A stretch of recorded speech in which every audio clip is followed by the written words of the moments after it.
Ayan na mga kameta, ang daming ganap habang nag-recover tayo dito sa mahabang-habang jet lag, grabe. Kala ko Pilipinas ang pinaka third world, mas grabe pa yung immigration ay yung line dito sa Washington DC. My goodness, umabot tayo ng 2-3 oras dun sa linya pa lang na bago pumasok ng bansa. Ilang-ilang tao lang yung nakabantay doon. Ang dami-daming dagsaan ng mga pasahero. So, wow, sobrang bugbog tayo kagabi pagdating natin dito. Good morning, of course, dito from Washington, D.C. At of course, good evening sa inyong lahat, mga kameta. We're joining us from Asia. And good afternoon doon naman sa nag-join sa atin from Europe and other regions of the world. Ito guys, kanina medyo nagigising-gising tayo sa gitna ng mga jet lag natin. Nakita natin ito may development na naman ito si Kiboloy ay nag-respond na. So bago tayo lumipat from Haneda to Washington DC, mabilisan tayong live. Relatively mabilisan tayo ng live na pinag-usapan natin itong katapangan at itong sinseridad at itong strength. Hindi si ano, of course, I'm talking about Riza Hontiveros, Senator Riza Hontiveros, who made sure na talaga she'll take up the cudgels para sa dun sa mga naabuso, para sa dun sa mga walang boses, dun sa mga natatakot, dun sa mga nagsasuffer in silence and in quiet for all these years. So finally nagkaroon po sila ng articulation. Finally nagkaroon sila ng plataforma. At finally nagkaroon sila ng someone who fights for them. At sabi ko nga, yung isang nakakabahala sa nakita ko, maybe I'm overreading into this mga guys, mga kameta, but parang bakit si Rizal Ontiveros mag-isa lang niya, ba't hindi interesado yung mga ibang senador na sumama dito sa hearings na yan? Kasi usually pag nakikita mo ng mga hearings nung andun si Raffy Tulfo, yung mga hearings sa pinost natin, kung tingnan mo yung mga hearings na andun si Robin Hood Padilla, in fact yung mga hearings na wala yung mga tipo ni Robin Hood Padilla, I usually see two or three persons, two or three senators, or one or two at least senators, if not more, dun sa hearings. But for some reason, at least dun sa nakita natin snippets at sinare natin dun sa isang biktima na nag-share ng kanyang napakamarahas na karahasan, kitang-kita natin na parang mag-isa lang si Risa doon. So, I don't want to pass judgment on other senators, but what I wonder why all these years yung may ibang senators na napakatapang-tapang or nagtapang-tapangan, or especially mga senators na nagsasabi na sila po ay lumalaban para sa karapatan ng mga kababaihan, sa karapatan ng mga kabataan, especially mga babaeng senadora na piniposisyon ng sarili. Hindi si ano yung hindi yung Karen I'm talking about the other ones. So, alam niyo na hindi na kailangan pangalanan yung mga yan, 'di ba? Um Nasaan sila, 'di ba? So this was their opportunity to come out and show support at sabi ko nga, panahon pa lang ni Digong, kitang-kita natin yung katapangan ni Risa Ontiveros over and over again. She proved her courage of conviction under very, very difficult conditions, mga kameta, no? Especially yung nilabas nila yung mga biktima ng EJK or mga nag-witness dun sa pagpatay kay Kian de los Santos, no? Grabe yung nangyari noon. Again, it was Rizal Ontiveros who came out there even if na-intimidate siya ni yung si ano, yung ganyan yung buhok, yung dating Justice Secretary. Tuloy-tuloy pa rin siya, hindi siya natakot, tuloy-tuloy pa rin yung laban niya para sa hustisya. At kaya nga, hindi ako nagtaka na isa pang senator na napakatapang. Tatlo silang matapang talaga diyan si Sonny Trillanes, si Rizal Ontiveros, at saka si Leila de Lima. Of course, si Senator Leila de Lima ay kinulong siya dahil syempre nainis, natakot si Digong. Si Trillanes naman sinasabi niya gusto siyang patayin. So at some point si Risa na lang natira dun sa Senado 'di ba? And of course, tapos na rin term ni Senator Trillanes nung earlier. So Risa won again a position, she's there. So I hope na even if yung ibang senators did not show the kind of courage of conviction that we're expecting from them, that is expected from them, from the folks who occupy the highest legislative office. Sana naman ngayon medyo lumabas-labas sila. Now, kahapon po, bago tayo lumipat dito, pinag-usapan din natin itong ano maging response ni Kiboloy. Of course, minomonitor po natin yung response ng mga iba't ibang mga vloggers. Bakit pansin ko pag nasa abroad ako, mas gusto ko mag-Tagalog kaysa sa Pilipinas. Anyway, itong pansin natin mga kameta, mga kababayan, yan, medyo magana tayo. Hindi, ito mga kababayan, mga kametas, pinag-usapan natin ang maging potential response ng kampo ni Kibuloy. Pero at saka kasama din dyan yung kampo ng mga DDS Oo, yung iba sa inyo kampo ng oo, kaya ng, ayoko magsalita, mahirap na. Parang baka naging tan ako diyan, ano ba nangyari sa kaka-cream natin. Ang dry kasi, napakalamig, napaka-dry. Anyway, balikan natin itong mga kameta. Baguio Boy naman, kakagaling lang sa Pulag ito. Lumipat naman dito sa winter areas. No, no, no. So ito grabe guys, nag-respond naman si Kibuloy. At grabe naman yung response. Grabe naman yung response, parang wow, 'di ba? Tingnan niyo naman guys, parang ano siya pa yung victim, parang ganun. So, kung titingnan niyo itong title ng Inquirer, Kibuloy on rape, should be rape allegations. Too many women fight over me. Pinag-aagawan daw siya. I mean, grabe, 'di ba? I mean, grabe. Yan ang deflection strategy, yan ang so ano ibig sabihin 'yun? Na may nangyari pero parang siya pa yung ano.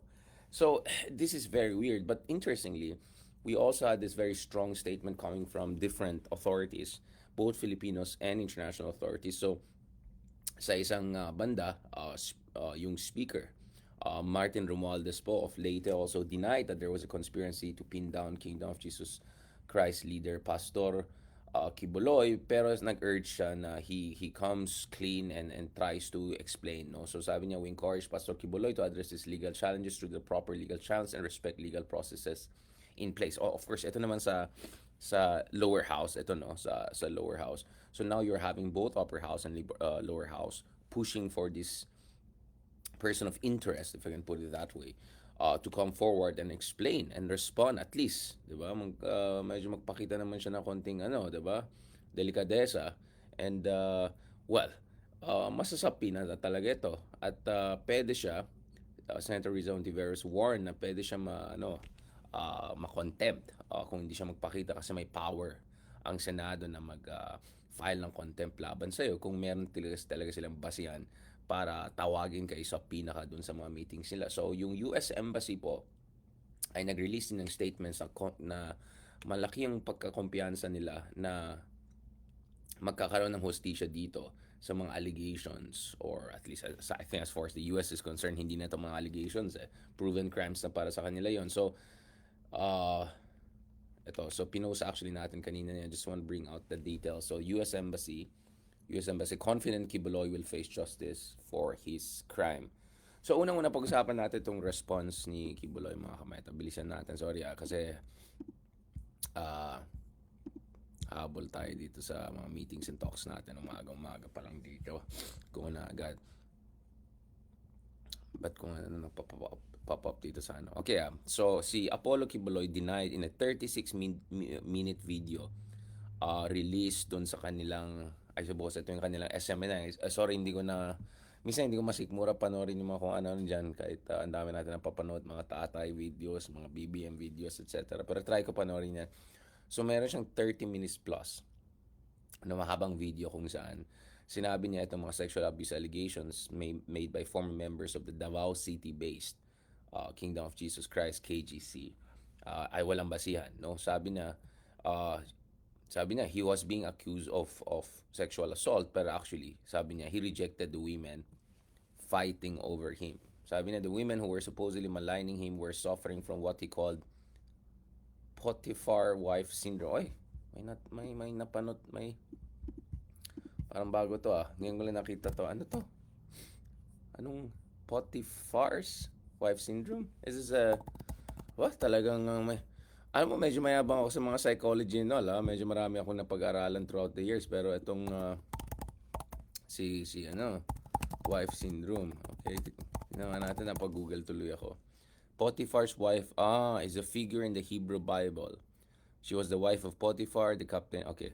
So meron pa siyang mga biblical reference dito. Okay, dun sa mga pasensya na guys, hindi naman tayong familiar sa lahat-lahat ng mga bagay, although I try to read the scripture every Sunday at least. Check lang natin 'yan. Oo nga pala. Okay, guess. Alam ko na ito yung kay... Okay. Siya yung wife ni Potiphar, the captain of Pharaoh's guard in the time of Jacob and his 12 sons. According dun sa book of Genesis, she falsely accused Joseph of attempted rape after he rejected her sexual advances, resulting dun sa kanyang imprisonment. So ito yung case ni Joseph, di ba? Although, dun sa mga ibang scriptures at saka religious traditions, there's a different take on this. But anyway, I'm not gonna get into scripture and biblical debates. But ito yung case na sineseduce si Joseph na alam mo of course natin dun sa mga may mga movies kasi ang ginawa about Joseph na gwapo ito si Joseph, very attractive. So nung pumunta siya doon, na-attract sa kanya yung wife ni Potiphar, and the next thing you know, ito yung captain ng Pharaoh's guard. At next thing you know, na nag-advance siya sa kanya, and then when he pushed back against her, she tried to set him up for rape or something like that. So okay, I thought meron itong ano but is it like a syndrome now, kasi when you say syndrome, it means it's a recurring tendency. It's a psychological disorder, right? Bakit may mga babae ba ganyan na whoever na mag-reject sa kanila na ayaw ng illicit activity, gagawin nilang rape accusations? I don't know. Well, I don't know about that. Wow, that's interesting. That's an interesting way of responding, to put it mildly. Obviously, parang guys, obviously I'm being sarcastic. Just in case. Sabi niya, I did not marry. Now I'm being accused by so many women. This is my fault daw. Oh wow, this is crazy. Wait lang guys So sobrang out of this world itong mga sinasabi niya. Kailangan natin yun ba? So ito yung konteksto Baka magkaroon tayo ng misunderstanding, mahirap na. Okay. Okay, ito yung konteksto. Okay. Okay, sabi niya, I did not marry. Now, kasi single daw siya. Sabi niya, kasalanan daw niya, naging ang napakayaman niya. They thought I was single and they're fighting over me. And when I say no, they will be humiliated. They will take revenge against me. That's what I call Potiphar's. Siya mismong tumawag. Siya po ang nag-coin. Ganun po kaganda yung kanyang psychological analysis. Meron na siyang psychological theory. I have not spoken like this because these women will be humiliated. Aba, concerned pa siya. Siya pa yung concerned, no? Siya pa nga na biktima. Siya pa daw ang concerned ngayon.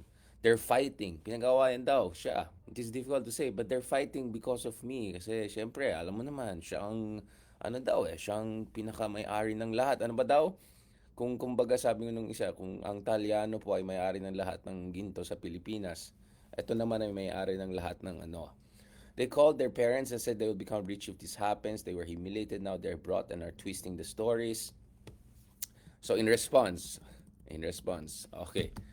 So in short, it's the usual na wow, siya pang victim, di ba? Speaking of, my goodness, hindi ko talaga makontrol. Bakit hindi ko alam? Bakit parati si Dominic Roque ang lumalabas sa feeds natin? Bakit hindi si Bea? Okay. Ibang klase talaga. Ayan, kakasuhan na si Fermin. Ayan, tuloy. Kala ko nga si anong kakasuhan, si OG Ay, hindi. Bakit si OG? Hindi naman. Si OG daw yung ano daw? Si OG ang manager ng mga, ano tawag doon? Sino nagsabi nun na siya yung ng mga naghiwalayan or something like that? Anyway, kaya pinost natin yung kay Fermin. Nakakazone siya ni Dom. Hindi ko alam bakit yung feeds ko purong si lumalabas uhol sa story nila. Siguro itong sinespy tayo ng itong walang yang sa mga chismis natin. Sorry guys At of course, alam niyo naman ang context ng mga accusations. Kaya galit ito si Dom.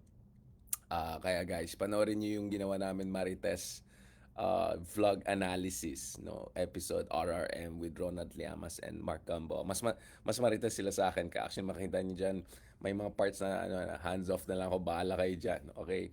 Panoorin niya guys, naka-updated yan. Ayan. At every pump there's reward. Yung gas station na pinuntahan ni Mark Gambo. Okay, anyways, okay, baka makasuhan na.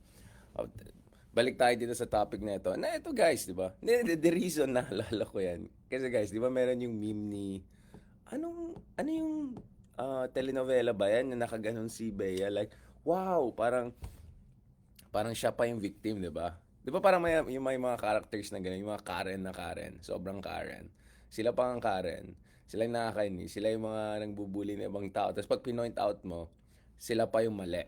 Parang, wow, sige. Tsaka ano yan, style din yan eh. Di ba? Yung kunyari may nahuli kang tao na may mali siyang ginawa. Tapos, i-exaggerate niya para hindi ko obviously I'm just also coming up with my own let's call it the Karen syndrome, right? Ito yung Karen syndrome na yan na hindi lang yung nagbubuli ka ng tao at parati kang may sinasabi, sino yan? Kanino yan? Sagutin mo ako, yung mga ganun. Hindi lang ganun, hindi lang yung, bawa ba tayo? Hindi lang ganun. Lupa natin yan. Hindi ganun. Meron pa yung Karen version na yung may maling ginawa, tapos hinuli mo pa siya pang galit, siya pa yung biktima, parang, sige na, wala na akong nagawang tama, ako ng pinakamasamang tao, lahat ng ginawa ko ay mali, sinaktan ko lang kayo, hindi, wag na, sige na, hindi, wag niyo na akong kausapin, sige na, ako na mali talaga, yung, alam mo yung gano'n, yung Karen syndrome na yan, alam ko yun yung style na gano'n, tapos mamaya, the next thing you know, ikaw pang magpapasoso, ay ma'am, hindi naman po, actually mabait po kayo ma'am, hindi ko lang hindi ko lang po na kasi 'di ba yung ganun, they'll turn the table. Yung mag-moral ransom, ano pa sila, yung papagilty ka pa nila. Ayan, ano po yung mga Karen syndrome na ganyan. Kasi may levels of Karen yan eh. Yung level 1 Karen, 'di ba? Level 1 Karen, papasok siya. Sino manager dito, yung mga ganun, 'di ba? Tapos may level 2 Karen na bubulin ka, mayabang, of course, ang malaking debate ngayon mga guys is ano yung pangalan ng lalaking Karen. Para sa akin, Kevin. Pero may nagsabi Ken. So, ang akin lang problema sa Ken, baka magalit si Barbie. Pero, whether Ken or Kevin, Ken syndrome, Kevin syndrome, Karen syndrome, may level 3 yan. Yung level 3, yung pinakamagaling. Yun yung ikaw pang papagilty nila. Hindi, wala na akong ginawang tama. Sige, kayo na talaga. Yung mga ganun, tapos babaliktaran nila. Now guys, yung mga ganyang Karen style, huwag kayong magpa-auto dyan, okay? Lumaban kayo. So, ang gagawin niya, ginawa ni Bea dun sa meme. Wow! Siya pa ang victim ngayon, di ba? Yan ang gagawin niyo. Ayan, Roddy syndrome, sorry. Roddy syndrome. Uy, wag niyong kayang ganyan. Rodrigo din pangalan ng lolo ko. God bless his soul. Digong syndrome? Ayan, bahala kayo dyan. Basta anyway guys, yun ang sinasabi ko. Ingat kayo sa mga Karen na gano'n na. Yung mga medyo sophisticated Karen. Kasi may mga Karen na medyo syunga-syunga. Awayin ka nila kagad, demanding, sila galit parate. Yung madaling yung mga yan. Parang, ma'am, excuse me, gano'n mo. Pero itong mga Karen na, sige na, ako na masama, wala akong ginawang tama, tapos papadrama sila, gano'n. Tapos ikaw pang wala. Ingat kayo sa mga yan. But anyways, going back to this, sabi nga ni Rizon Tiveros, aba, aba, aba, aba, aba, aba, aba, sabi ni Rizon Tiveros, aba, don't play victim, sabi niya. At kung hindi ito dumalaw, dun sa mga hearings ulit, kahit nasa opinion siya, naku, kakasuhan ng contempt yan. So, titingnan natin guys mga anong next step na mangyari. But, katulad ng pinag-usapan natin with Kras ng Bayan / Marites ng mga political analyst si Ronald Llamas, naalala niyo may sinabi siya na magandang ginawa niya analysis eh.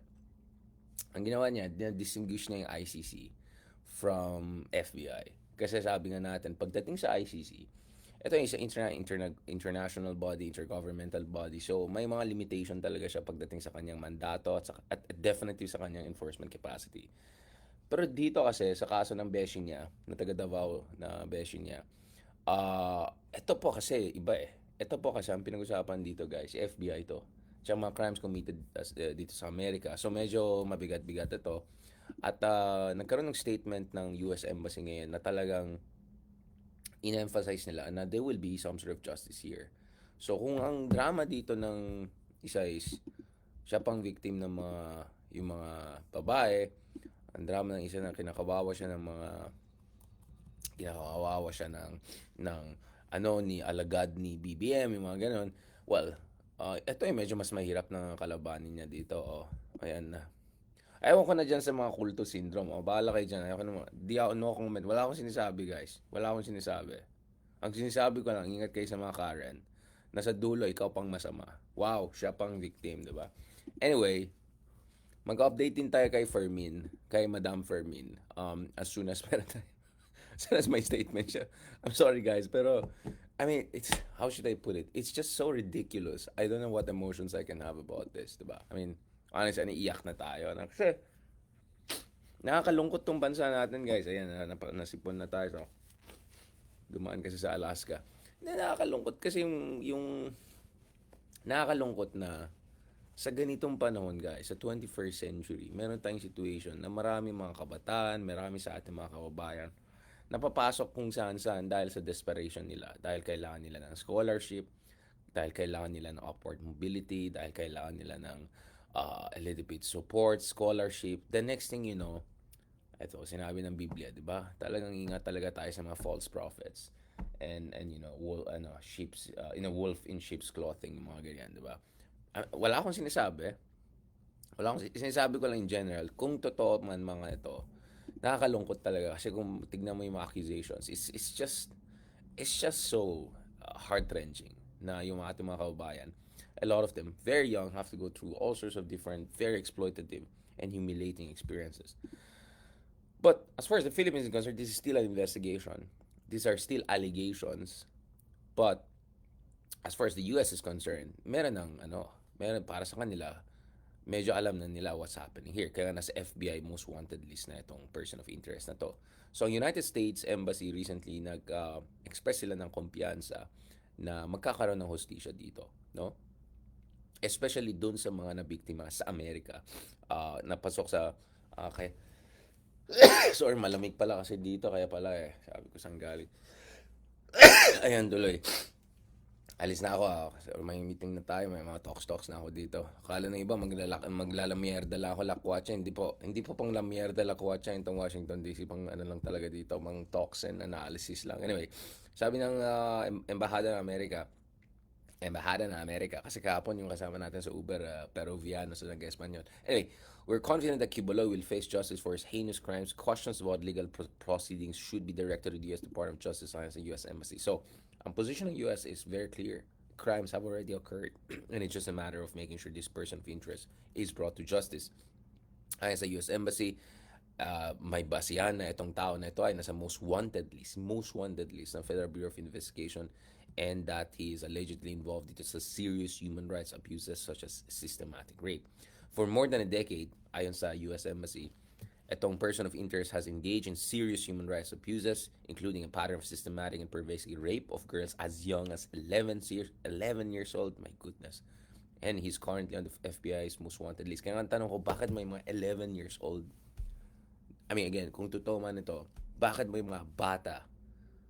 Why people at such vulnerable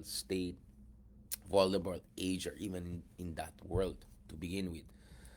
But anyways, hintayin natin yung response ng napakagaling na abogado ni Kibuloy, ito si Topacio, no, sa matter na yan. So pag-usapan natin ito in the future. But just to be fair, also let's say the other side. Ang sabi ni Kibuloy is there's a plot daw to eliminate him through rendition. I think this is extradition, yung immense extradition, kasi yung rendition this is more in the cases of super, like, I think more counter-terror yata yun kung manood din sa movie na yan. So I think this is more in the context of extradition rather than rendition.